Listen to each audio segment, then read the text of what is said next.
I knew the first time I drank that something was wrong. I was drinking 2 bottles of Prosecco a day. Whitney, I'm sorry to have to ask you this, but are you a bulimic? The thing he didn't ask me was, "Are you an alcoholic?" I looked in my mirror one night and I was drunk and I had bloodshot eyes, and I just thought about my brother who has been passed away for 9 years, and I just said to myself in the mirror, "Whitney, Scott does not want you to die like this."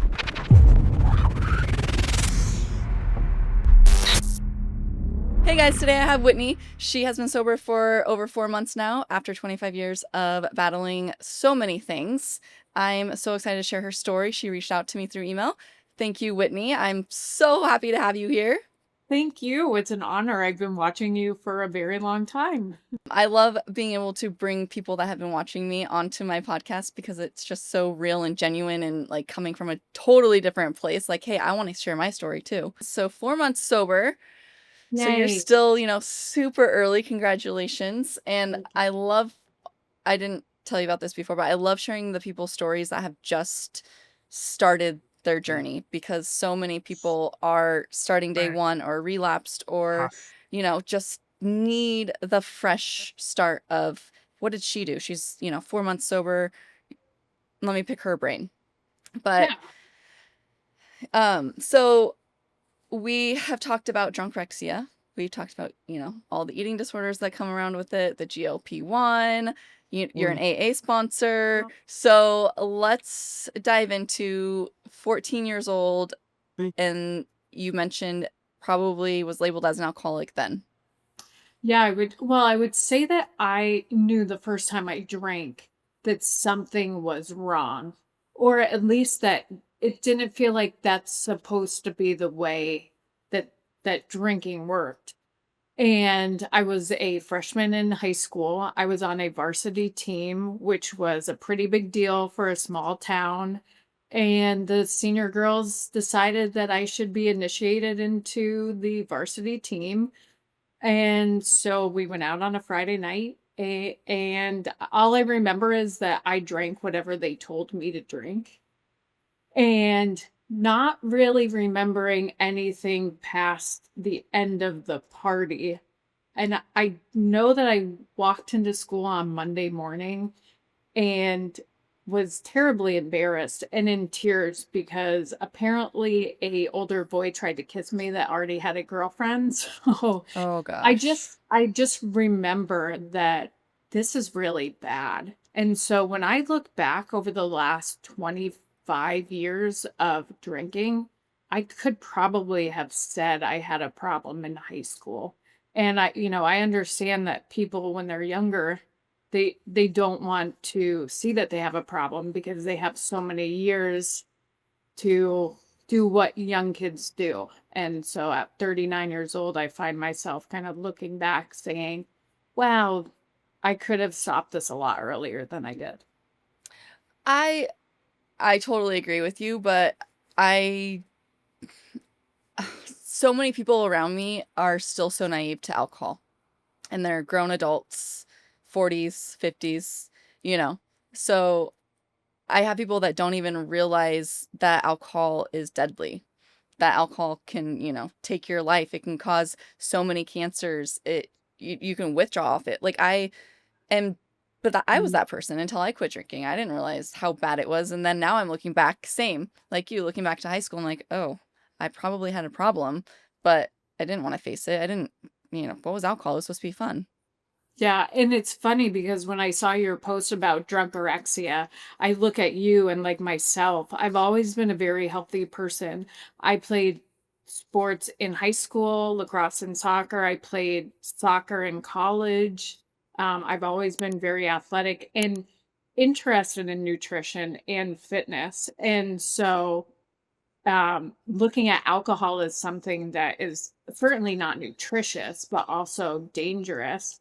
I was taught by my father, who had an alcoholic mother, that you can die from withdrawing from alcohol, and it's one of the only things that you can be addicted to that could be deadly from stopping doing.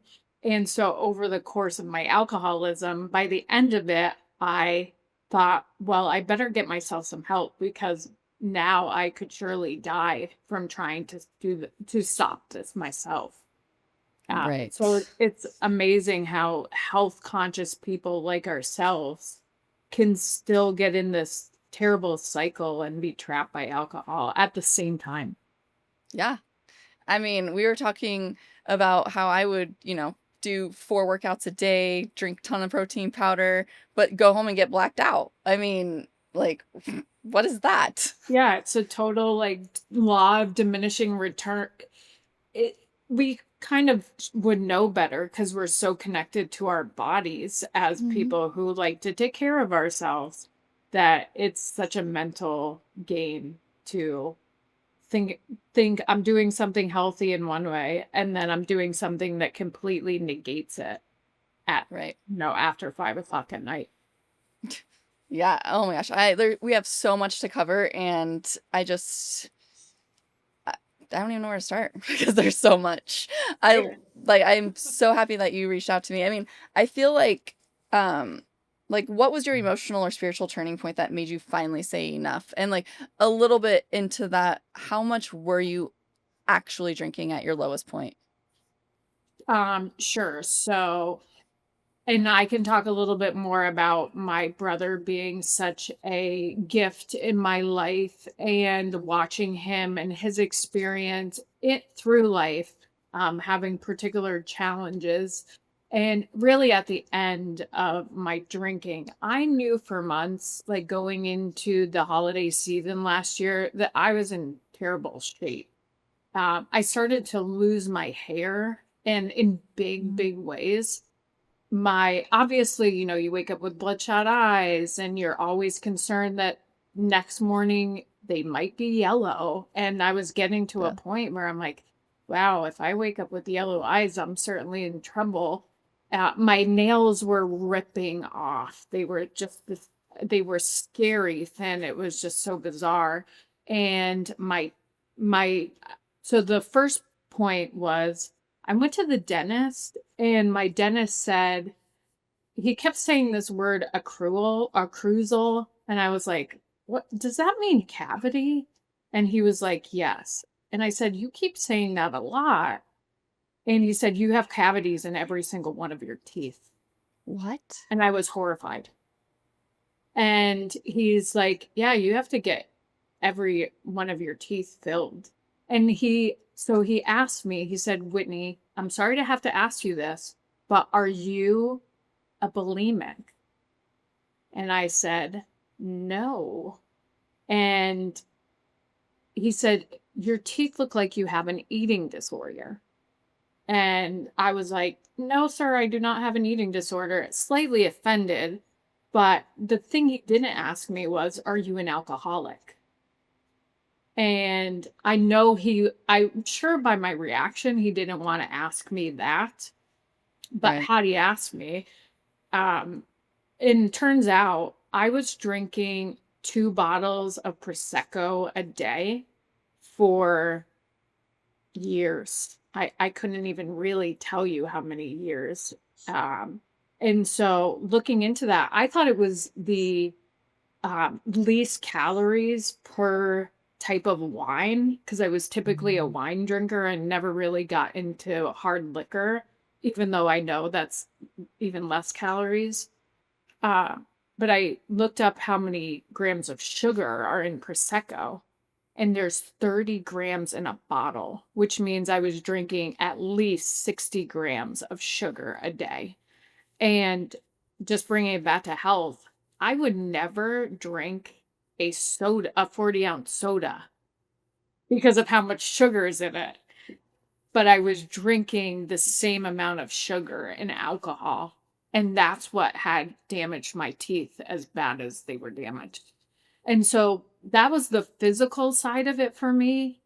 And then gaining weight, where I had always been able to control my weight, even in my 30s. Women go through all these changes, and things really do happen that make it harder to keep the weight off, at least in my experience.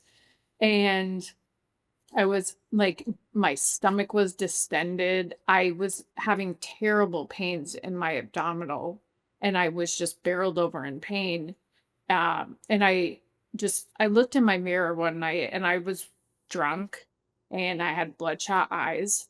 And I just thought about my brother who has been passed away for 9 years.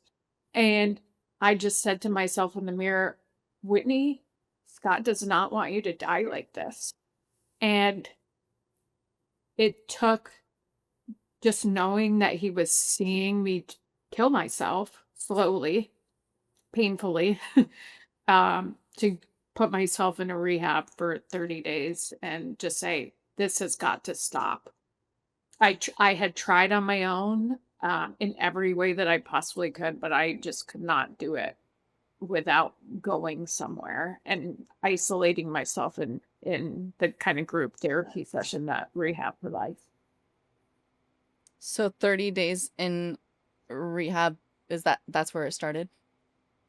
Yeah. So your brother, he was quadriplegic? Yes, he was. When I was in college, he was working. I was 19, he was 20 years old when he got in a motorcycle accident. And I got a call from my mother saying your brother might die, but he definitely cannot feel any parts of his body right now, so you need to come home. And he he was in a wheelchair. He was in a different type of rehab for a year and was quadriplegic for 10 years. He had tons of girlfriends. He still kind of partied himself. We were great friends, had a lot in common. Um, and, he unfortunately passed away 7 days before his 32nd birthday, 9 years ago. And my drinking had already been bad because I was constantly drinking for work with customers, with bosses, with anybody who wanted to go drink after work. Yeah. And when my brother Scott died, I just went absolutely nuts. I'm sorry. So you drank heavier after he died? Oh yeah. Yeah, I for a long time from a work perspective, I could keep it to happy hours or lunch if, a customer wanted to go to lunch. It would be a nice excuse to have a glass of wine at lunch, and I could keep it to noon and beyond.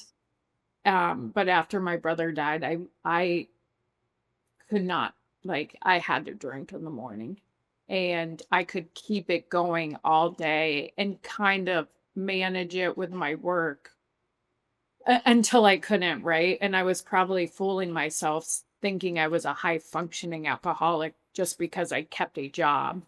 But I certainly probably didn't do the best job that I could. But really, 4 months ago from today, I could not make it past 8 o'clock in the morning without drinking. 8 o'clock in the morning is the earliest you started drinking, and for years? Well, yes and no, right? Really, the last 3 years of my illness, I could not sleep, and I feel like it's just this progression that in some ways we might go through, and for me, I had alcoholic insomnia, where I would wake up in the middle of the night, 2 o'clock in the morning, and be itchy, Oh, and now I know that's because your blood is itchy. I did not know that. See, I learn something new every time I talk to Yeah. somebody.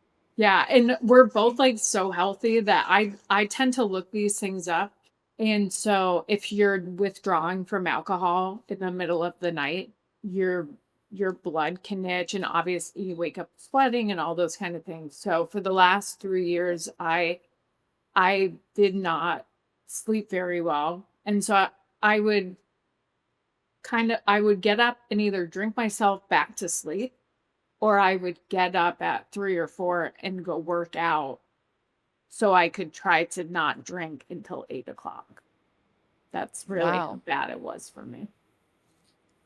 And now you're 4 months sober to the date. So Yay. at the time of this recording, Yes. uh, I'm so proud of you. And Thank so you. after rehab, did you start AA through rehab or after rehab?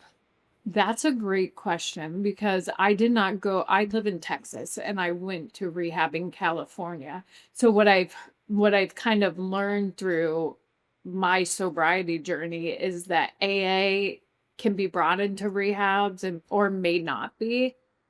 So I didn't go to a rehab that offered AA in any way, but had fantastic therapists, and I would totally recommend it to anyone. But I had no exposure to AA. So when I got home, my therapist from rehab said, get yourself into AA and build a community and go through the steps. And so I just loved this guy to death. So I did what he suggested that I do, and have go to AA meetings fairly frequently now. I did the 90 and 90 like some people do. And now I've just found a good community in AA that I enjoy hanging around the people that are in AA. So, and now you're a sponsor. Yes, well, I got approved to be a sponsor, so I will be, I'm just going to make myself available to whoever God, has find me, or um whoever really needs help. I'd be happy to do things virtually. But yeah, it's nice to be able to go through the process of the steps and feel like you can contribute, and give back, especially to the people who have kind of sewn into you and you're wanting to grow yourself. So I've just found AA to be a very good thing personally for me. What was the hardest step that you did? Um, they say that steps 4 and 9 are challenging. I've heard I step 4. Yeah, so that's like the inventory step and then the making amends step. Um, Fortunately, I did not have any like considerable damage, harm that I had created to really to my direct family. I needed to make some amends there.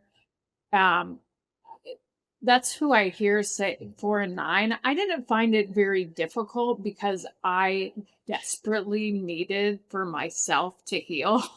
Like, I truly had that gift of desperation where I felt like if I continued to drink, I will die. Um, Yeah. and so I went through it pretty willingly, but I would say that doing step 9 and making amends, um, I did with my brother who has passed, and Mm. that was the most difficult part for me. Uh, would you, sorry, I don't know how much I can pry. Uh, what I'm was, happy to hear. what was, what was so difficult about that process with your brother? Yeah, just a couple things. For one, I had lived a fully functioning life, that he was not able to live. He needed help showering, going to the bathroom, feeding himself in some cases. He was very resilient, but still could not do a lot of things for himself. So I think that the guilt of the grief kind of, is something I wish he had experienced a full life. I have also been blessed with a very good career where I've lived in different countries and been able to go all around the world and do well for myself. And the thing that I needed to apologize most to him for was that I spent too much time looking into the future of knowing one day I would need to provide for him and trying to keep up with, make a ton of money so I could take care of him at some point. And I never got that chance. And so for me, it was making sure he knew I was sorry for not being in the present moment with him and contributing then, than trying to look at things that never came to pass. So, it makes me a little teary, but I know that he sees How that I'm far you've sorry. come and, like, you had the intentions, it was the thought that counted, and, I Thank you. mean, Yeah. it is really hard to live in the present and the now. Yes. It's so hard not to focus on the past and the future.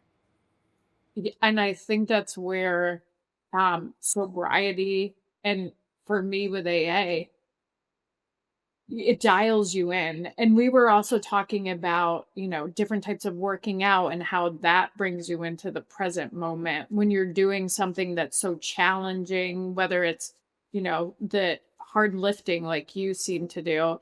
And for me, like hot yoga, when you're in a challenging workout class, whatever it is, you really have to be in the present moment because you could hurt yourself. Yeah, So, I yeah, find fitness to be my way of staying in the present moment now. yeah. I love that. Somebody commented on one of my posts the other day, and I don't know what if he meant it in a rude way, but he's like, "This broad," something about I was like, "Whatever." Um, Apparently I don't talk enough about how fitness has helped. And I'm like, everybody that has been following me from the beginning and watched all my beginning videos knows that fitness is my life and how it like really has shaped sobriety for me and walking. Like I mentioned in many of my things, and we just talked about this. I didn't realize how healthy walking was for you. Because I always wanted to just do the hard stuff because it's gonna sweat out my alcohol. It's gonna, keep me fit and I can still drink. And um, it just that mindset, "Oh, walking is stupid. It's just not that healthy for you, and it's not gonna make me sweat." But through 75 Hard, it was those, quote, "rest days" where I would walk, and it was always my outside workout for the most part, and it just made me realize I didn't have to do HIIT training as much or at all anymore, and get that walking in and get the heavy or the strength training in.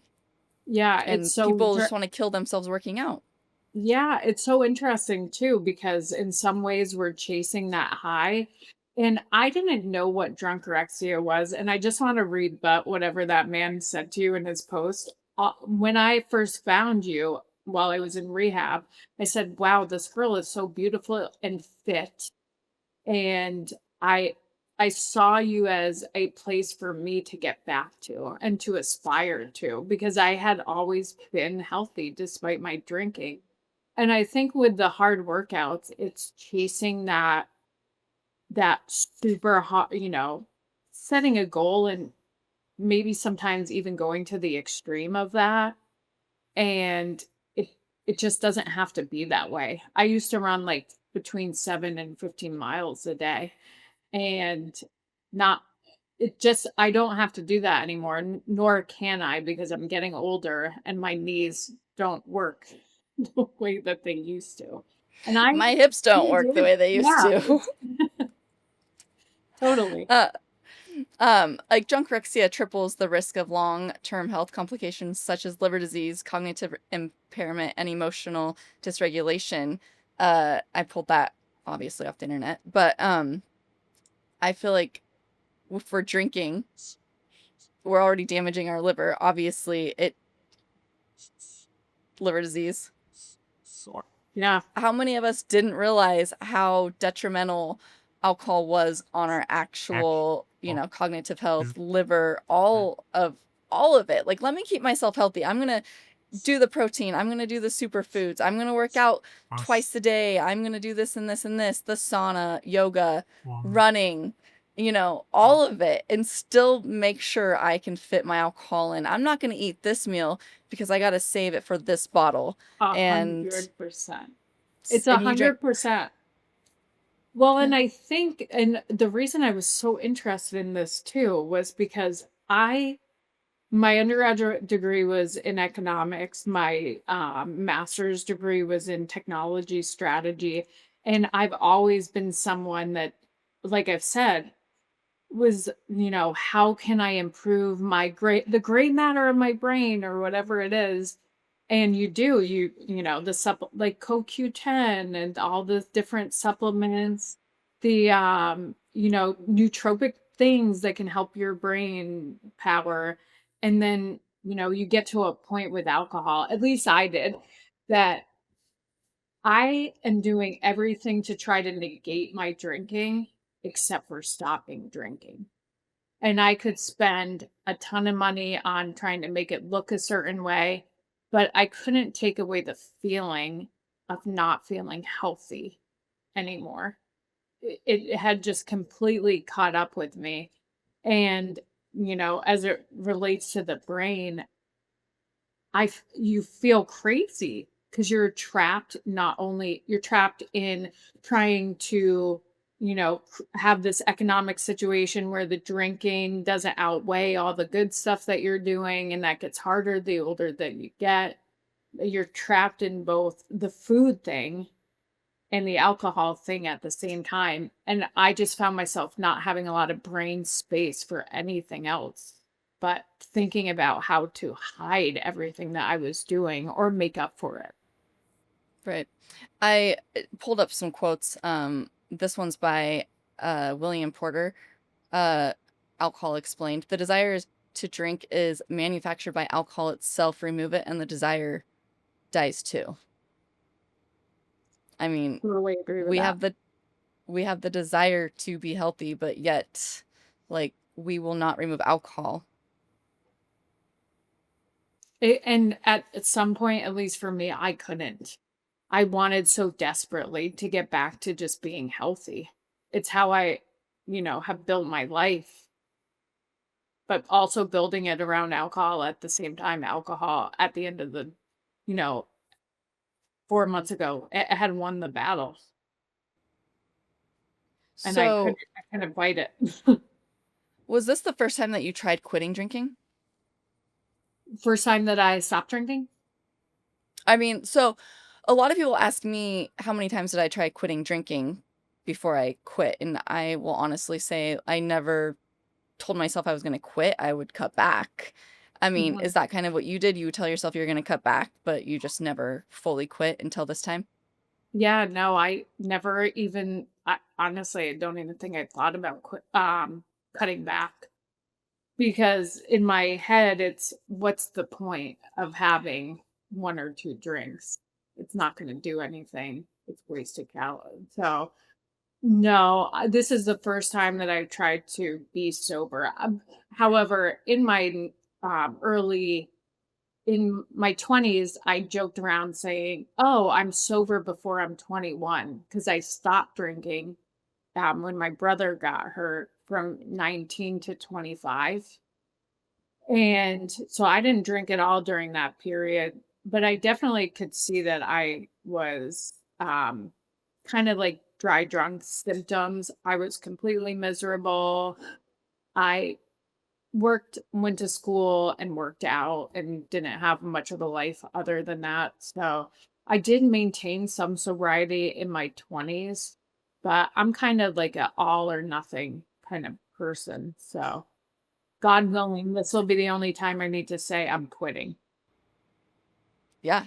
I mean, same. I mean, I would, I took 7-month break when I was pregnant with my daughter. That's probably the longest break I have had since I was 15 years old. Wow, yeah. It's crazy. We'll keep it Um, going now. and so you started battling body issues or image issues when you were younger because pageants, you were too chubby. Yeah, so I am a 90s child. So back in the 90s, I don't know if you'd Pageant. identify with this at all.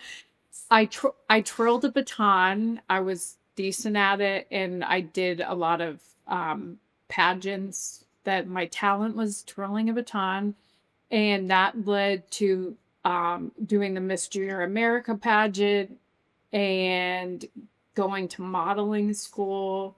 Glamour Which shots. Yes, totally. A total 90s. Yeah. And then going and auditioning. I'm from the East Coast, so going and not auditioning in New York City for commercials. And at 14, I had a agent that said I was too chubby.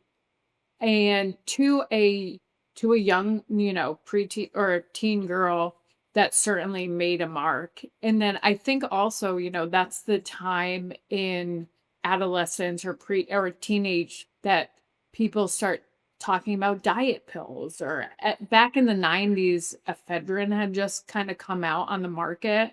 And so everybody's parents were talking about the newest diet pills, Oh, which all the today is a moms were doing diet GLP-1. pills. Yeah, which today is GLP-1s. But that was just the fad of the time, and so girls would bring diet pills to school that they had scored off their parents, and so, just the fascination as a teenager with that, then as an adult, nutrition, and in some ways, when Scott died, taking that to the extreme because it was out of my need for control to have something that I can control, which was what was going in my body. So I really want to talk about the GLP-1. I know that in our emails together, you mentioned GLP-1, and I obviously have a very strong opinion on that. Okay. There's not a quick fix for anything, and Agreed. it just drives me crazy. Like, if you just eat right and exercise, okay, aside from all the health issues, I understand that some people absolutely have to take it. Maybe, I don't know. I just know from the internet, the celebrities, the people that I know that have taken it. For instance, I met a girl, she's older than me, um, and it's all the perimenopausal, like, "Oh, I'm gaining weight because of this," and, um, but as I see pictures and there's a treadmill behind her, and she jokes about not using the treadmill and not eating right, and I'm like, "You can't just use these things as a lazy tool. It will it there's probably lots of like, you mentioned the muscle that you lost while taking it. Okay, sorry, I get all scatterbrained because I just get No, I so love passionate your about this passion. topic Yeah. because it's annoying to me that I'm gonna eat Taco Bell and not work out, and I'm just gonna eat McDonald's and get Starbucks every single day, but because I can just go online and get this GLP-1 and, it's gonna be my cure-all. There's Beachbody coaches, Ashley Molstead, for instance, she definitely advertises the GLP-1 so she can still live her drinking lifestyle and eating whatever she wants because she can work out, but the GLP-1 is gonna be her cure-all, and she's lost a Wow. ton of weight, and she looks amazing, but she's always been one of those coaches because I was Beachbody coach, so it was Yeah. very intertwined in, um, the the circle of coaches, like drinking, fitting in nutrition, and working out, but making sure you can still drink, and I know one of them, she's a big one. Oh my gosh, her name is spacing from my brain. She's a blonde, she had a couple big programs. She recently quit drinking, and now she's making waves. She's coming out, a whole different side of it. But you still have these other influencers that are like, "Oh, Mhm. just take this, it'll be your fix. You can still lose weight and drink." It it No, people. it's, not that it's not a shame. It's a shame that a fitness coach would then go try to like, advocate for a quick fix. And, I think that just kinda goes to show that alcohol does end up winning if you're not, actually if you're not exercising and eating properly. But the GLP-1s for me, so I did take them and I did not need to take them. It was just again, it's that last 5 pounds or that weight that you put on because you're drinking too much and you won't stop. And so I looked into them at first to say, will this help me stop drinking? And there are some studies that say it will help you stop drinking, but that was quite the opposite in my case. But Yeah, sorry, I wanna touch on that. I don't obviously, haven't researched this part of it, so correct me if I'm wrong, I'm sure people will. Um, I think that it's supposed to help you maybe cut back or quit drinking because I don't think you're supposed to be drinking on it. correct. Yes, you're not they tell you not to drink on it. But I think that they've also done studies to see if it specifically helps alcoholics stop drinking. Mm, And I I'd like can to find that and send it to you because I think it's worth a read. I'll And have to for find these studies. yeah, well, and you're right, you're not supposed to drink on it, and I can definitely tell why. That I feel like that was easily the start of my rapid decline to, really being concerned whether or not I had pancreatitis or something more severe than that, because I started taking the GLP-1s and I was drinking heavily. And I could no longer eat anything that was nutritious at all. Like if I had a salad, I would immediately throw it up. And so then I started looking into pesticides in our foods and things of that nature. I could only eat like white bread or like canned soup.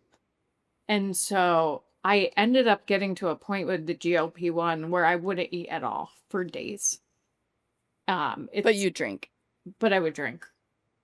And so I was not only I had no nutrition coming into my body, and then with the alcohol zapping all the vitamins, it zaps your vitamin B, it zaps your vitamin D, and all of those things. And that's when my hair and my nails started just everything rapidly declined. And I swear it's because I was not getting it was like a catastrophe of taking something where you get no nutrients and then you're putting all this poison in. So your body's only registering poison. And I was Sure. shriveling up like a prune. It's Of course terrible. you lost weight, right? It was Did you um did you lose a ton of weight or like what? So you lost your hair. I I'm mean, like, I did lose weight, but I lost muscle mass. I have been a long distance runner my whole life. And now when I see the muscles in my legs, I have like holes in like my quad muscles where it looks like my leg muscle was eaten. So I think that that's from the GLP-1 that it wasn't eating any fat. It was definitely just eating muscle, and that's why I was losing weight. well, muscle weighs more than fat. I know in all the studies that I've seen, muscle weighs more than Yes, fat. it is. And like, so if it's eating your muscle, you're gonna lose weight. Yeah, well, and it's also like you're gonna ruin your metabolism like that, from what I understand. Like muscle is better for your metabolism. Well, no, we're not, if we're not eating correctly and we're only drinking alcohol, our hormones are gonna be a complete disaster, which then in turn does not help our body weight. And I have a I struggle with the scale because I think a lot of people focus on the scale. And the one thing that, well, a lot of things I took from Beachbody minus the drinking, is like take the picture and then 75 hard also you take a daily picture. Yeah, I But started I to really feel when people are on a health journey, they really need to take that picture because you can see your body transform and maybe the scale won't move. I've trained people and I have a side by side comparison, which maybe I'll post one day, um, obviously anonymously, but, or won't show her face, but tremendous uh, results, like inches lost, maybe a pound on the scale gone, but muscle completely up, so much shrunk and or so much shrinkage like yeah, in 'cause her you're getting midsection denser. especially. Yeah. Yeah. And it's like don't focus on the scale so much because that muscle, if you're working out, you're going to be gaining muscle and your body is going to be transforming. Oh my gosh, I can just go in. Obviously, everybody knows Well, that. me Well, too. I mean, oh, I'm the same way. Like I am not a skill person because I am a numbers person. And so to see an ever declining number just would be a bad it'd be a bad mental game for me. So I don't go there. But I do have a gym in my house and only recently put up mirrors because, like you said, I wanna see the difference in my body, and so I was not like at first I was like, "I don't wanna see myself working out because 'cause I'm not where I wanna be," but you can't change what you don't fully understand. right. So I have a mirror issue. I hate like I don't have mirrors in my gym. I don't. Um, but yeah, no, you have to see the results. You can't just rely on the number. And um that's why the GLP-1, I feel like it's just so misleading. People don't, I think people that are trying to get on it because they won't quit drinking. They just have 5 to 10 pounds to lose. They won't fix their nutrition. They won't work out. Heaven forbid, go for a 10-minute walk. I don't know. Yeah. Pick, like, eat an extra piece of chicken or steak or something. I don't know. Like, And by the why? way, And yeah, it costs so much money where you could go for a walk and buy a weighted vest for like nothing. yeah, exactly. I just, and I feel like that comes in with the whole eating disorder with drinking. I mean, I feel like so many men I understand have it also. I haven't really talked to many men or witnessed too many men. I mean, I've witnessed people, a lot of people all around me throughout my whole entire life that have had eating disorders, but yet they won't do anything outside of their comfort zone besides take a diet pill or a shot. Sure. Yeah. Because I'm not going to do the hard work. I'm lazy too, trust me. I mean, there's so many things I'm lazy with, but I, I in the back of my head, and I will be honest, in the back of my head, I'm like, oh, well, if I gain like 20 more pounds, 30 more pounds, maybe I'll just get the shot. But then it's like, no, because then I'm being lazy. Like, Sure. it's because I won't put down the freaking ice cream spoon or I'm not Just working like out the as alcohol, right? consistently. Yeah. It's just like the alcohol. And it's funny because I think it's the same like things we tell ourselves. Like in active alcoholism, I beat myself up about everything. It would it I spent 9 years, reliving the day my brother died in my head. And I just beat myself up like he had just died for 9 years. And now that my mind is most like more clear for sure, and that I'm doing things like meditating and positive self-talk kind of things. It seems silly and it feels silly at first, but I feel like it does make a huge difference when you get up and say, today's a new day. I'm going to accomplish the things I set out for today. And and it just gets you in your subconscious mind working in a better direction. So I think it's funny that it's drunkorexia because it's the same thinking that get us into like a food issue and an alcohol issue. Yeah, and I've always said in so many of my podcasts and posts that food and alcohol, I don't care if you don't agree with me, you can agree to disagree, but I feel like food and alcohol are one of the same, like sugar, alcohol, bad foods, alcohol, like you have to have the mindset to want to shift to be healthier, whether that's putting the bag of chips down, the ice cream down, which I'm really guilty about that right now. You know, or putting the bottle of alcohol down. But let me just maneuver my life around and not eat like this because I need to fit my alcohol in. Or let me take an X-Lax. Yeah, well, it's so interesting too because for me as an alcoholic, I only go in that one direction of, oh, putting the bottle down. That was challenging, but I would not drink a regular sugar soda drink versus maybe somebody with a food issue would say, oh my gosh, you drink 2 bottles of wine a day. And in my mind, I'd be like, it's packed with resveratrol. Like it has some type of nutrition, but people I think with food issues could see the alcohol and say, wow, I can't believe you do that to yourself. Yeah. I mean, we judge people for and I've had somebody comment on my husband and I's podcast like forever ago. Well, like what, year and a half, almost 2 years ago, we did a podcast and he had a food issue and I had an alcohol issue. So I would attack him on his food and he would attack me on my alcohol. It's like, so we can sit here and judge everybody, you know, but we're not judging ourselves. Like, okay, I drink, but you eat like crap. Or, oh, well, you drink and I eat like crap, but I don't eat Yep. like crap because, I don't drink. You know what I mean? It's just like this stupid intertwined like 100%. mindset. And it's all the same. It's just, how it kind of manifests in a Yeah. different direction. And now, being only 4 months sober, and I wouldn't say I'm only. so We'll take that out of your vocabulary. oh, thank you. I will get there. But I do try to remember how terrible it was for myself when I decided to stop.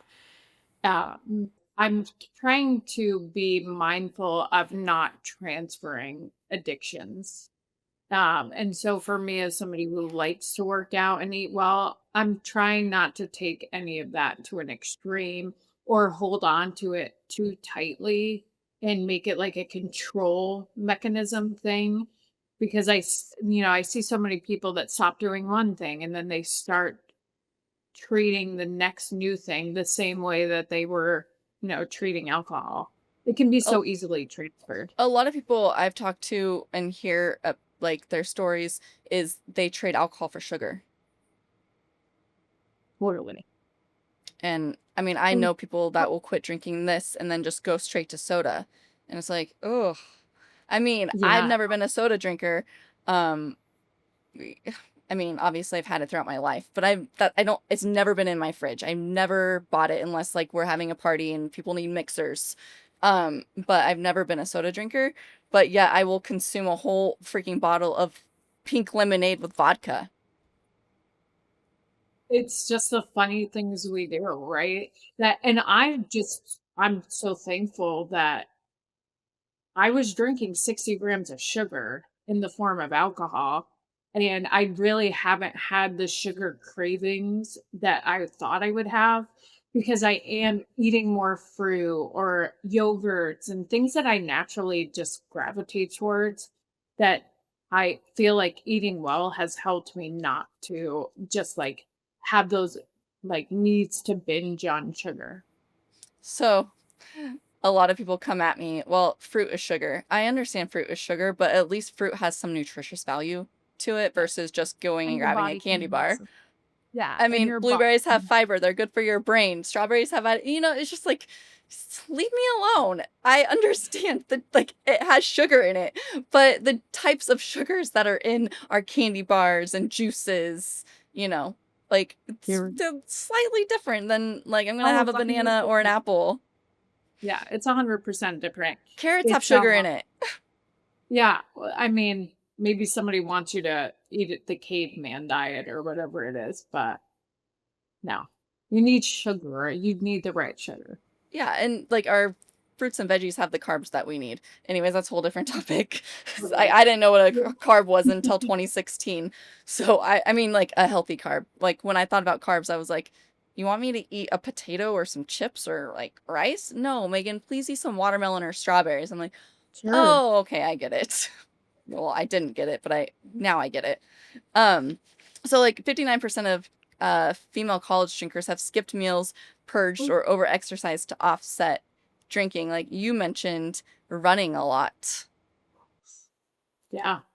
I never did the other things, and I know this topic has become pretty hot because I see it all over the news, related to college people.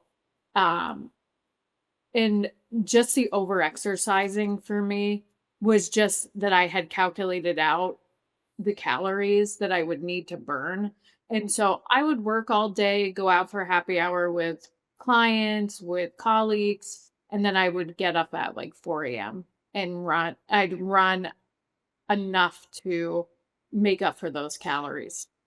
And I was forcing myself. I enjoy working out, but when it comes to the point of having to force yourself to try to maintain that, it just doesn't work. No. And I mean, I know people are probably going to be questioning what we're actually talking about or getting to, but I feel like the point of talking about eating disorders and alcohol, it makes people more aware of what they're actually doing. Maybe I am this person. Maybe I am doing this and that. Like, oh, I am excessively working out because I need to make sure I have room for my alcohol, or I'm skipping all my meals so I can make sure that can pop that bottle at the end of the day or have that beer. I mean, Mhm. we're so unaware until it's thrown in our face. Oh, Yeah, oh my like, gosh. we think of it as being healthy, right? I mean, we think what we're doing is healthy because we're making I at least did. I'm like, "Okay, I'm just gonna run this off." But it's actually the lack of nutrition that you're putting into your body, and, your alcohol is poison. You're not gonna get around that no matter what you do. And for somebody that believes they have an allergy to alcohol, which I do, I'm putting alcohol in my body, I'm never going to be able to fix what that does, no matter what you try to do. And I think that that's really the point of it. We can detox all we want. I mean, I Yeah. how many times did I take certain vitamins, supplements, green like reds and green powder, the night before Uh-huh. to avoid a hangover or be healthy. I'm gonna sit in the sauna and sweat this out. So I something just came Yep. to my mind. I did a podcast with the Christian. He's from Sober Identity. He actually we were going to talk about it. So it'll be nice from a man's perspective of, out running our, eating Sure. disorder or our drinking, you know, because does happen for men and women. And Yes. we're just women talking about it. And it comes from a lot more. I feel like men are affected too, but it's far more prevalent in women. Yeah, there's much more pressure on us too. I mean, for me, it started with the pageants. I was acutely aware of how I needed to look. And then even in a work setting, or, you know, being a mom that needs to show up to certain things. I think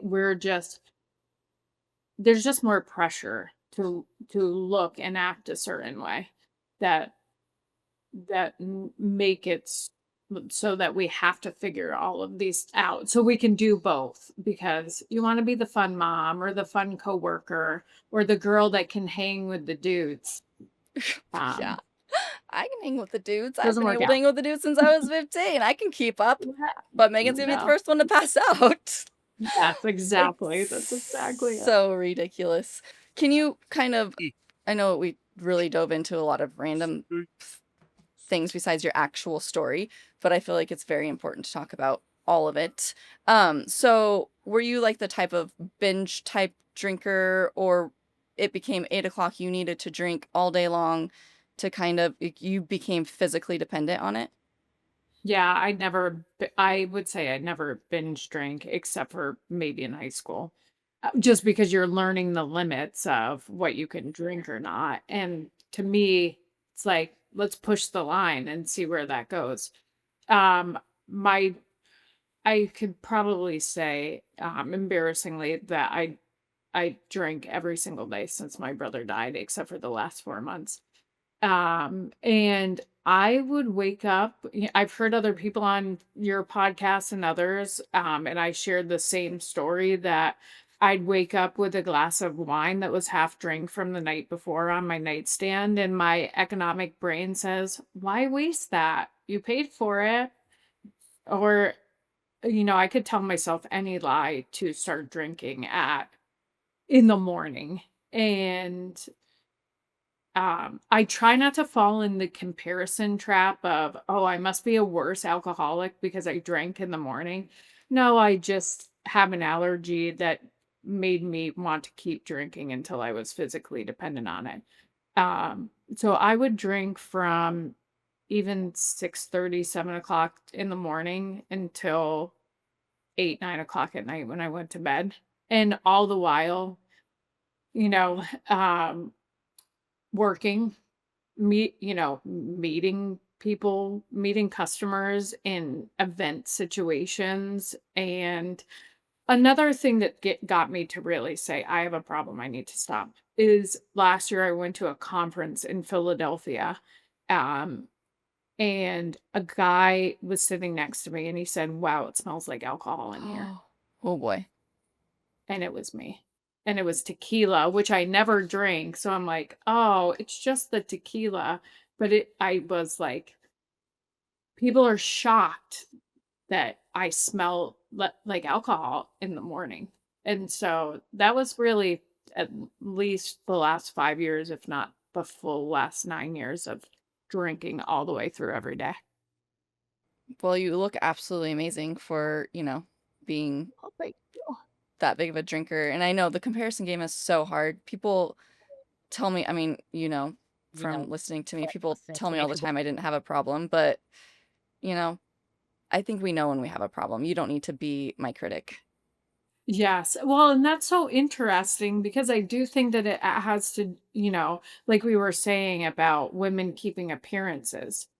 because women tend to have to keep appearances, in my opinion, more often than men do, I think it becomes easy we hide it better when we're truly struggling, and so it's no doubt that somebody would say, and people have said it to me too, or, "Hey, Whit, I didn't know that you were an alcoholic like that," because I just kept the appearance up, but in my heart and soul, I was just dying from continually having to hide and struggle and go through the same kind of day to day, every day was miserable and having to hide that.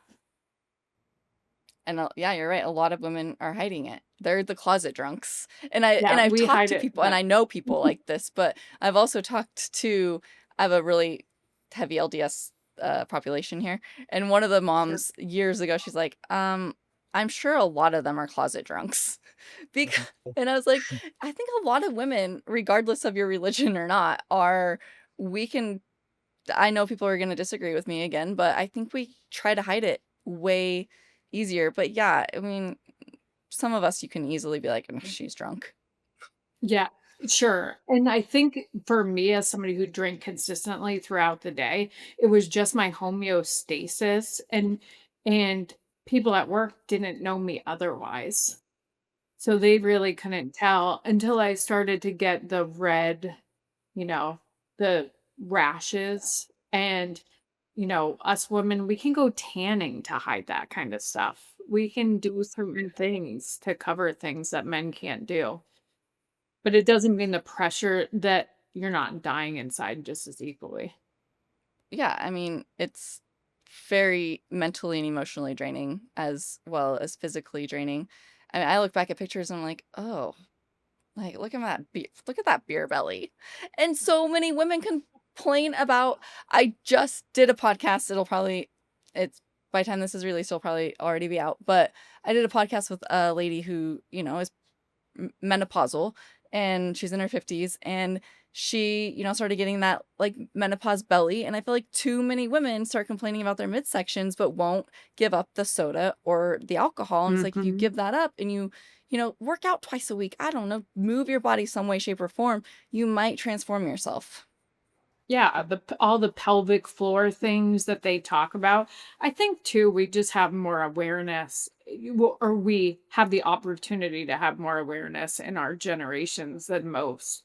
But yeah, my mother is a bodybuilder, and she would always say it's 80% what you put in your body and 20% what you do. And in her 60s, late 60s, she still looks amazing because she's just trained for this time of life for her. And so it's just not hard for her. So maybe we're fortunate that we did know how to take care of ourselves through alcoholism, because I know I could be a lot worse, if not dead. Oh, that's a really good point to bring up because those of us that eat healthy and work out and look somewhat, average. I mean, you can tell, I don't know. Like diet is definitely a huge like Autumn from Beachbody. She always has said the abs start in the kitchen, and your nutrition is definitely 80% of um how you're going to look and feel. Yeah, If you're going to eat like crap, it's you're probably going to feel like crap. yep, it's so true, and you're gonna feel like I for me, I no matter what I did, drinking had reached the point of no return, and to never go back to, because it I can't it is just so torturous, which is why I did want to just talk about my experience, because after going through what we all have gone through, you never wanna see anybody have to feel the way that you've felt, especially women that have dealt with some type of food issue at the same time. Just it's sheer torture, and you're trying so much harder to make it look like it's not. Yeah, too many of us are out there, and we're not going to admit it until we quit drinking and like, okay. That all makes sense now. Yeah. I mean, I was the same way. What message do you have for women trying to maintain their appearance while struggling with addiction? Like, if they're struggling right now, I mean, they're toying with the idea, like, hey, like, I'm healthy, I look healthy, but like, I am struggling mentally and I'm not extraordinarily happy with how I look. Like, and men as well. Like, what would you say to those people, being 4 months sober right now, struggling with starting their sobriety journey? Yeah, well, I was my first thought is just that it comes from the inside out. I I I know that, like, I could put on a show for anybody and, show up as my 10-year-old self doing commercials because I know how to make things look however they need to look. But I am in the process, and it's a slow process of fixing myself internally, and that to me is a spiritual thing, it's, a mental thing, and it's also a physical thing because I know that I've had some organ damage that, so it's all the systems of the body, but it does come from internally. And the biggest thing that has changed for me that is keeping me on this path besides God and, you know, truly believing that a higher power can heal me in a way that I cannot heal myself. I do feel like the insanity of drinking has been lifted by God.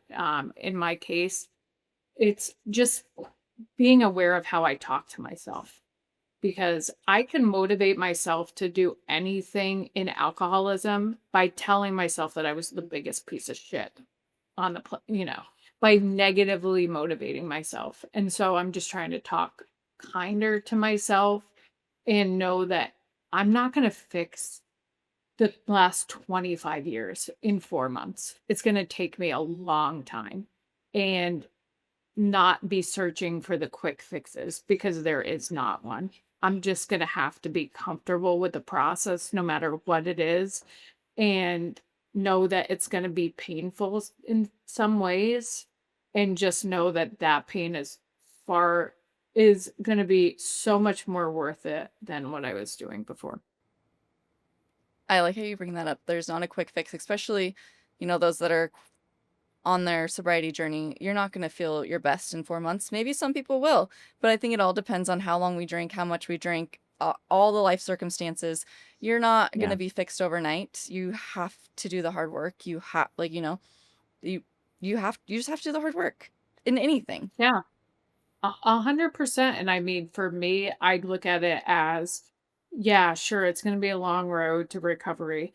And it parallels to my brother's situation. He spent a long time in a wheelchair learning how to redo life. And if he could have done that as gracefully and with such strength as he did, what I have to do is something I created this on my own. He did not ask for his accident. So, Oh, yeah. my road to recovery, I've seen how he's so successfully managed his recovery, and I sure as hell should be able to do the same thing because I've had a great example of how to do that. That's a really good way to put that. Like, he had to recover in a different way, and he showed up with grace, and He he did. never gave up. And He he did didn't not. put himself in that situation. Well, Thank you. I mean, Yeah, I mean, really not. accidents happen. I mean, yeah, I'm sorry your Not to the hobby. point that yeah, not to the point that I've done this to myself with alcohol. I But mean, I he is my inspiration, absolutely. I absolutely love that. And you know, going further, making contribution, or just talking about him through your journey, you guys get to do this together. I mean, Yeah. maybe he's not It's physically here, but he gets to be here with you along the way and be your inspiration. yeah, and he gives me little signs, so he was a funny guy, so I'm sure that he's given me these little funny signs Yeah, if I catch him. I love it. Where can people find you anywhere? I mean, I know that you mentioned you don't have social, but you mentioned like virtual AA or whatever. Like, have you Oh, started that path yet?